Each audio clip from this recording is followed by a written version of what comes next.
वालेकुम दोस्तों। तो जी कैसे सब दोस्त ठीक है। तो लेकिन जी आज था महजूज का फैंटेस्टिक फ्राइडे का ड्रा।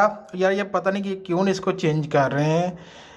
इतने टाइम से अब ये खेल रहे हैं लेकिन अभी तक कोई विनर नहीं आ रहा। ठीक है, ये देखें कोई विनर नहीं आ रहा है। ये ले, कोई विनर नहीं है। तो भाई ये 10 मिलियन क्यों रखा हुआ है ऐसे? बस ध्यान लगाया लोगों को, चलो जी एक के साथ एक फ्री है। तो भाई फ्री का कुछ तो फ़ायदा होना चाहिए ना, कुछ तो फ़ायदा होना चाहिए फ्री का जैसे भी है उसको आप कम कर दो यार। यहाँ पे आपने 6 नंबर रखे हुए हैं, 6 में से कम उनको इतने दे दो कि चलो जी आप 3 मैच कर लो, आपको 150 मिल जाएगा। ये क्या नहीं कि 10 मिलियन ही देना है भाई, कहाँ लेकर 10 मिलियन ही आपने देना, कम दे दो। दो तो कुछ लोगों को। इस तरह से क्या हो रहा है, ले रहे हैं लोग, चले जी ये तो फ्राइडे में नहीं जीत रहा, फ्राइडे को सैटरडे को जीत रहा। भाई सैटरडे में भी लोग इतना ज़्यादा नहीं जीत रहे हैं।